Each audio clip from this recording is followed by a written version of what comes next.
Ladies and gentlemen, welcome back to Business Beyond the Game. I'm your host, Eric Jackson, and today I'm happy to welcome a woman of many talents, Morgan Stanley's head of Global Sports and Entertainment Division, Sandra Richards. Sandra, it's great to have you on. How are you?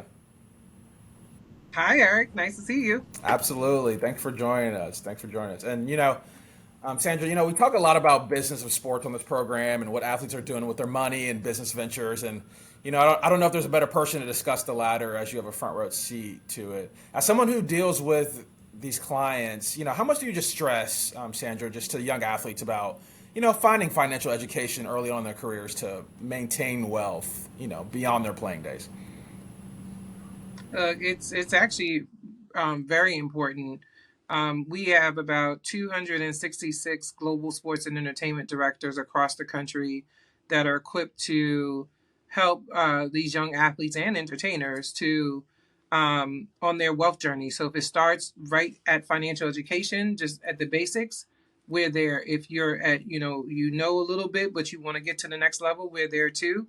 And if you're already on the high end and you mastered it, we're certainly can join you on that journey as well. So we could be there at any stage of the journey, but financial education certainly is the basis for starting anything in the sports and entertainment space.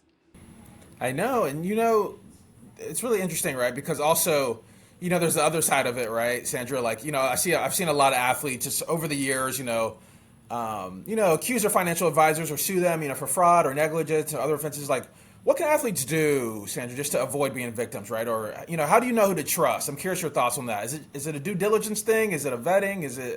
I would love to hear your opinion on. It's I mean, Eric, I think it's all of the above, and that's with anybody that you're choosing in any profession. From look, you do your due diligence on selecting a primary care doctor, a dentist, an accountant, anybody, even somebody doing construction on your home. You're going through getting vetting. You're going on and looking at other references. You're asking questions. I think that that's the thing that we need to stress to people is that you shouldn't be afraid to ask the questions and you're entitled to ask those questions. Go to get background and reference and background checks for financial advisors. You can go on broker check and look at their background, look at their career history. And we encourage people to do that. You want someone to do that because if you're building someone on your team, look, they're going to have very intimate information about your family, helping you to foster your dreams and craft your legacy.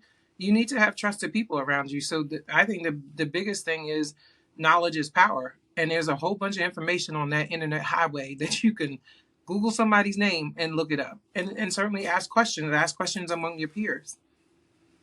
Yeah, no, definitely. That's a great. And it's a good point that you mentioned there. It's like, sometimes athletes and other entertainers, you might have, more vetting a process for something, another aspect of your life, and maybe not so much as your advisor Right. or manager. So, you would say just keeping that consistent, huh, with in other areas of your life, especially with ones that have so much Absolutely. information. Just keep it Yeah. consistent. You ask questions. Look, I ask questions for a barber, a hairdresser, Right. nail Right. tech. I mean, you're always asking questions. This should be no different. Of course, the level of sophistication for all of this is different, and I don't want to make light of it. But you're asking questions for other things. Take that same research and insight into the a very important stage of your life is your career journey and your financial journey. There's nothing better than to ask questions. I know people are starting their wealth journey earlier on now. Obviously, we're in a new frontier with college athletes being able to profit from their name, image, and likeness. I recently spoke with an NFL rookie quarterback, Sandra, who said he's more prepared now from the NIL deals, to take endorsement deals as a professional now. We hear a lot about the drawbacks, but how much do you think just this new era will provide greater financial literacy for a generation of college athletes moving forward? It's interesting that you asked that question because we just launched our new program, Money in the Making, which is a digital financial education program that covers everything from budgeting, saving, investing, and NIL. There's a whole section on NIL from deal literacy, the do's and don'ts, things to be aware of, and even the jargon of understanding deals and understanding what does that mean. How do you get paid out? What's an agreement? How you should look at a contract? All of that is there. Look, NIL has definitely opened up a world of opportunity for um, this generation of college athletes. But it has opened up the door earlier for things to happen um, at an earlier stage, as you see with the professionals, with someone trying to give you deals that if you don't read the contract right, you might sign your life away. And so that's happening much earlier. And I think that the thing that NIL has allowed to happen is that you're able to engage a professional at an early stage in your career. So yes, it's great to make the money, but now you also can engage a professional, and I think that that should be highlighted as we talk about they're having the opportunity to make money. They have the opportunity to engage a professional to help them along their journey. Yeah, did you guys just see a void in the market there in terms of creating money in the making? You wanted to address a void there? Or? I would say avoid. I think it's more so that we get a lot of inquiries on doing financial. We get a lot of calls from colleges, coaches, administrators, asking us to host financial education sessions for whether it's their entire athletic department or specifically for the football team, basketball team, and the like. And so we just saw that if we were able to extend our in person sessions to allow for someone to have access 24/7, because you'll be with us for 45 minutes in a session and you'll get a book from us, a playbook, and hopefully you'll stay in touch. But there are times that middle of the night, something pops in your brain. You're like, you know what, I want to know more about savings. Right. Let's say that I don't know if that's popping up in everybody's mind, but you hope Right. so. And you'll be able to go on Money in the Making and take a look and read and get it on your own time, and get it when you feel that the downtime is available to you to take in and consume that information. I know for investment banks like Morgan Stanley, how do you guys just navigate the NIL space, right? When it's consistently evolving, right, from NCAA rules to new legislation, it seems like a moving target there. Well, we stay abreast on what's happening from a legislative standpoint, education standpoint, what's happened with the NCAA. I mean, we're constantly in a mode, just like we're telling people to ask questions and learn. We're doing the same thing too, and we engage with a lot of people, from administrators to coaches, parents, players themselves, and we have a lot of conversations about what are you facing, and from our standpoint, how can we be of help, especially on the financial education side. While we don't do deals, we don't advise on deals, but we can talk about the financial implication on if you do a deal or don't do a deal. That's something our advisors can take a look at when it comes to, I'm putting my financial plan together. How is this going to help me? Taking this deal will take me here. Making this investment will take me here or take me back a step. That's what our financial advisors and our global sports and entertainment directors can do to help in this space. Yeah, no, that's really great. And speaking of, we've been talking a little bit about other people's career and wealth journeys, but I would love to turn on yourself a little bit, Sandra. And you were, for those who don't know, you were at the Jackie Robinson Foundation, serving as director of corporate relations for a while before you came to Morgan Stanley in 2007. How do you just feel like that experience for yourself, just working at a nonprofit, prepared you for your role in investment banking? Look, it was, all of the things that I've done has always been on a people side. So it was, and a nonprofit certainly was raising money, and I was on a different end of asking for money in a different way.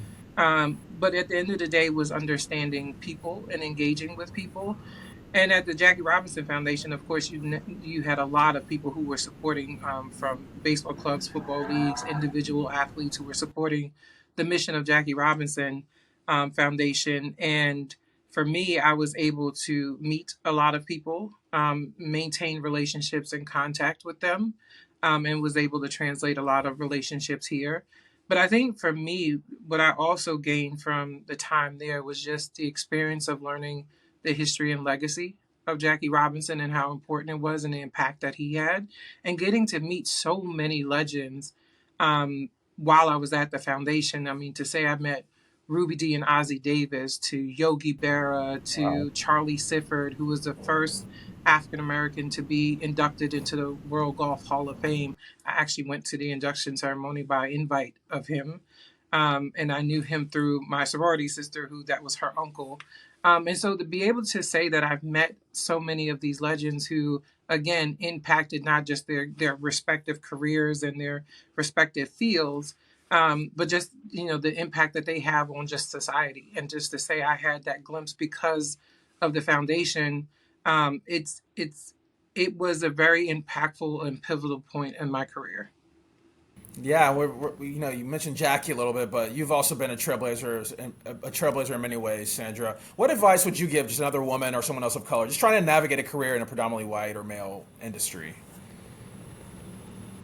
I would say it's finding and I wish somebody would have told me this earlier on in my career, is just try to hone in on your purpose and understanding what you're doing, why you're doing what you're doing, and why you want to do it. Um, it having that earlier on would have certainly been helpful to me.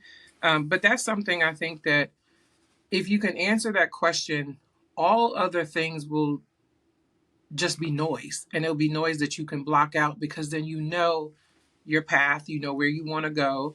And so when certain things or certain opportunities come to you, you can evaluate them. Is that going to further me along in my path? Or is that going to help me help somebody and eventually help me along in my path as well? And so those questions will be able to be crystal clear when you get those answers, when you know what you're working towards. I love that. I love that. That's great, Sandra. And you've had a lot of different experiences in your career, and I like to ask guests on this program this question: just what's one business lesson that you've learned that has resonated with you still to this day that keeps giving? There's a couple of lessons. I would say one is just being authentic and being true to who you are. It's really hard to try to be somebody else or try to be something that you're not. And when you're in a space where you have the privilege to work in an industry like we have, you think you have to take on a certain persona or be a certain way. And I've learned that actually from Rachel Robinson when I started at the Jackie Robinson Foundation. And she, when I got hired, was basically, be yourself. These are people that they're just like you. They're human. They want to be treated as such. And so if you engage with them in that way, they will, reciprocate.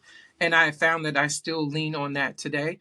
Now I will tell you, Eric, I still get Goo Goo Gaga in my head over people that I meet. But I still play it cool, calm, and collected. So I'm not going to front like I'm not a fan of people, but I am. But I know how to, and that was a great lesson that I learned. And then the other lesson I learned later on in life, where one of my mentors actually told me, he said, "You look, you're great, but you need to learn how to accept help, because you're not going to be able to get out the box by yourself." And I was like, "Nah, I'm good. I know what I'm doing, blah, blah, blah." And thinking you could do it by yourself. And then, of course, I was, put in a situation where I actually needed to get the help. And good thing that, he was there and I was able to reach out. And I've had plenty of mentors still to this day, and people that I can call on, other senior people here at the firm that I can call on for help. But it took me a long time to learn how to ask for help and not try to do it on my own. I love that. I think we all can relate to being headstrong sometimes, right? And wanting to Yes. do it yourself, right? Yeah, I was So a little I was a little headstrong, a little too long though. I love that. I love that. Well, there you have it, folks. From the woman herself, Sandra Richards, Morgan Stanley's head of global sports and entertainment division. Thank you for watching. Make sure you just subscribe to Sportico's YouTube channel. Sandra, thank you for joining us and dropping some gems on us today. Thanks for having me.